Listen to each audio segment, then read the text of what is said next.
Hey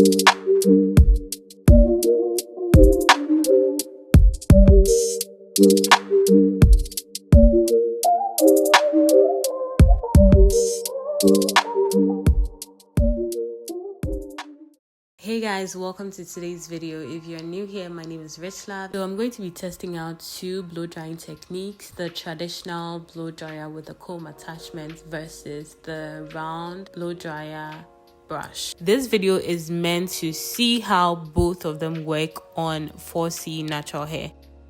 So we are going to be breaking down the pros and cons, speed and results using my hair as test. I'm starting off with freshly washed hair. I'm going to section my hair into 4 twists just to make it easier to work through each section more efficiently and keep the process a little bit more organized. Now we're going to be starting off with the right side first.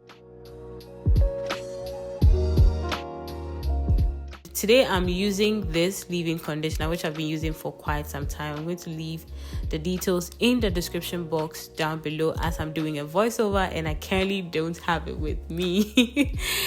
And yeah, so after I apply my leave-in conditioner, I am going to go ahead and detangle. I'm going to detangle with my fingers before I go in with my wide tooth comb to make sure that everything is evenly distributed. Then I'll add some heat protection. I'm going to link the details of this product in the description box down below. After detangling from the roots to the ends with the wide tooth comb, you want to be gentle with this process because you don't want to be breaking off your ends. I'll use the comb attachment on medium heat setting to rake through again from the ends to the roots. Once you are using this comb attachment, you want to be very gentle. You don't want to be messing up your ends or breaking off your ends. So you want to be very, very gentle, working your way from the ends to the roots.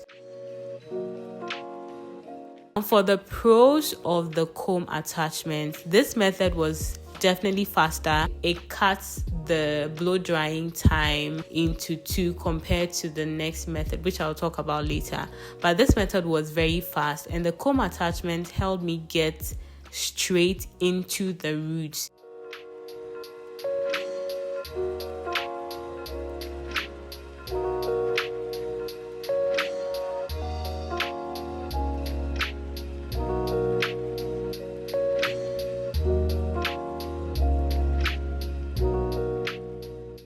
I noticed that this particular method was faster regardless of the quantity of hair that I was working with. But you also have to understand that working in smaller sections is good for reducing breakage and also good for making sure that you get the maximum benefits from the tool that you are using.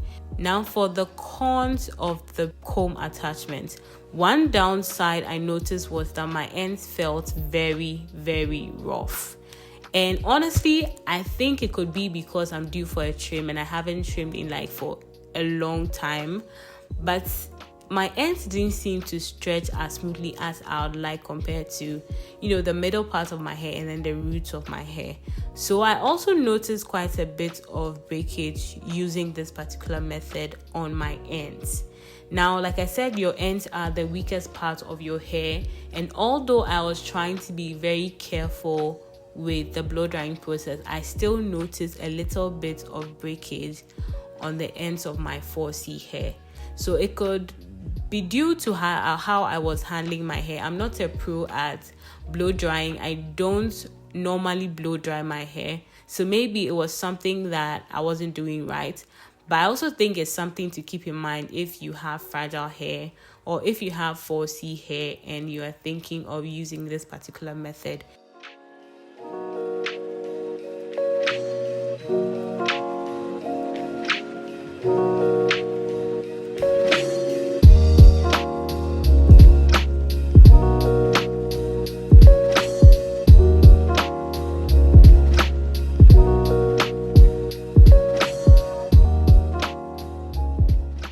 We are going to quickly move on to the next part of my hair, and which is where we are going to be using the round blow dryer brush. I'm using the same heat setting and repeating the same steps just to make sure that we are being consistent and we are not, changing something in one method from the other. So I'm going to be using the same medium heat setting. Now for the pros of this particular method, which is the round brush method, my hair definitely felt a lot more smoother when I was working with this method or this tool. Now the blow drying process was also much easier, and I didn't feel like I was pulling as much hair on my ends, which helped minimize breakage. My ends were also much smoother, and it felt like the brush was providing a nice stretch to my hair and my ends.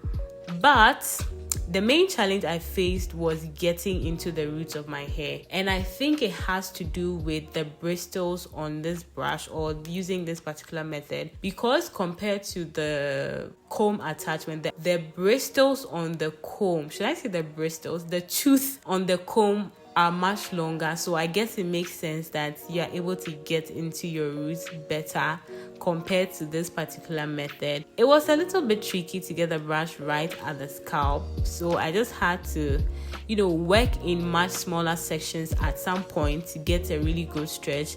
But even with that, I feel like I didn't get as much in there like compared to the comb attachment. So it also did take a little bit longer using this particular method compared to the comb attachment. Although I was using the same heat setting, this took quite some time. Like, this took a long time, but it doesn't take away anything from the process.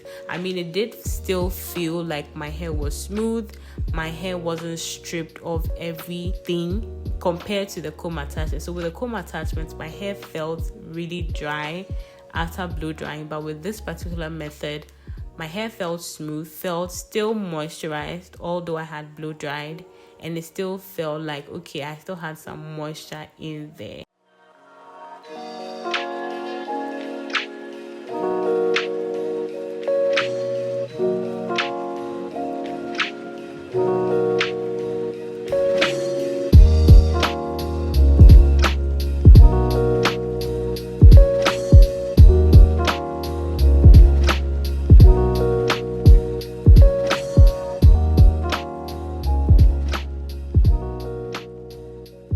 So yes guys, that's the end of this test comparing the comb attachment method to the round blow dryer method. So if you are thinking of picking any of these items or thinking of choosing any of these methods for your blow drying routine, these are the pros and cons. And if you have this type of hair, if you have my type of hair, these are the pros and cons of each. Honestly, I think I like both of them for different reasons. The comb attachment because it helped to get into my roots, to remove all the tangles and all the knots and all those things in your roots. For the round dryer brush method, I feel like it was more gentler on my strands and it would really help to reduce breakage. But yeah, I don't want to say this is better than this because they are both good for different reasons. So I would advise that you go in for what you think, would work best for your hair. But if you can afford it as well, I think it doesn't hurt to, get both and then you try out all the two and see which one would work best for you. Thank you so much for watching this video, and I'll see you guys in the next one. Bye.